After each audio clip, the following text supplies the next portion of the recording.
Hey, good morning. Name is Scott Carter. I have a Jeep called Indedicon. A couple of years ago, I bought some corridors, and I wanted to have them color matched. But that first year, I figured I'd just drive with them and see how I liked them. The second year, I forgot to take them and drop them off at the paint shop to get them done, so I ended up having to use them black for another year.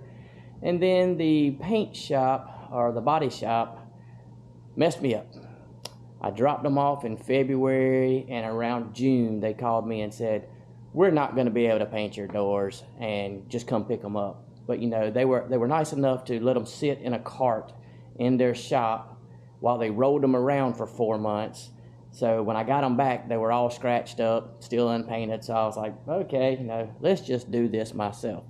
So I used that along with a bunch of different grits of this. I think I started with 150, went to 400, then I went to 600 and got all of the texture off.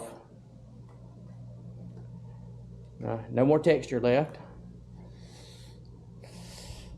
So, and I didn't want to take the hinges off because it took forever to get those hinges placed exactly right where the uppers would not leak. So I have chosen just to leave them in place. I hand sanded around them, and now we're going to put some primer on them.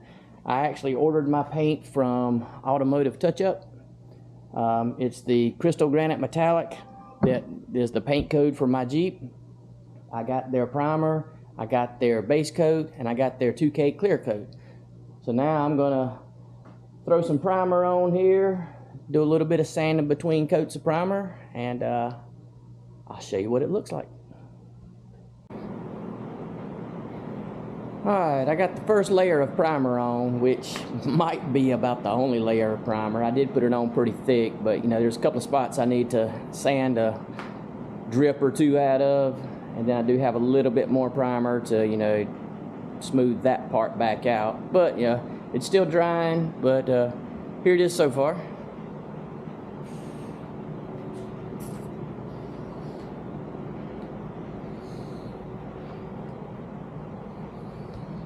You can see the streaks in that last one down there because I just sat the can down. But after I get this cleaned up a little bit and the next little coat of primer on there, I'll give you an update. Then we'll see what these spray cans look like they're going to do. Automotive Touch-Up did put my paint in a spray can, so I don't know what I'm doing, but we'll see how it goes.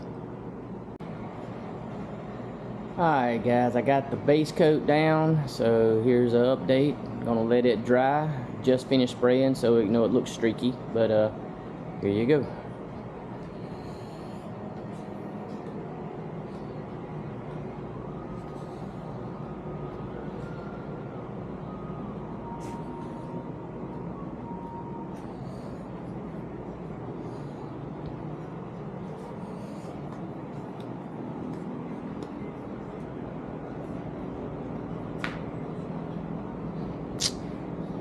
Update you after the clear coat.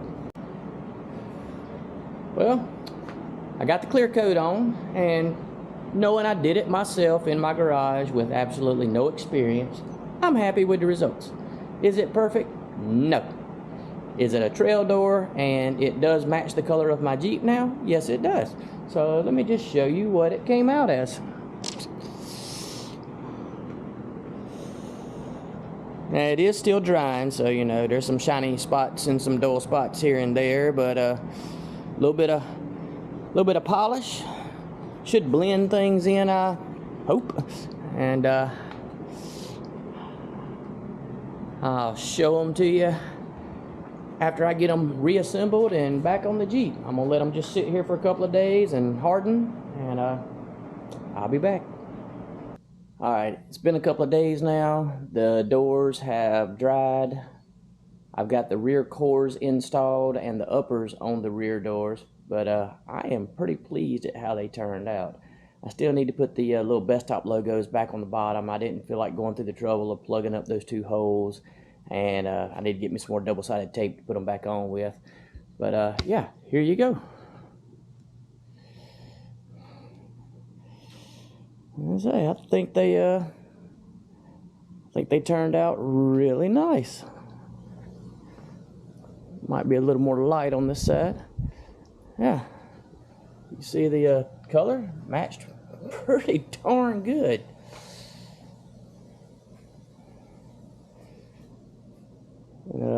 Getting my decals ready to go back on. There's the front cores. But yeah,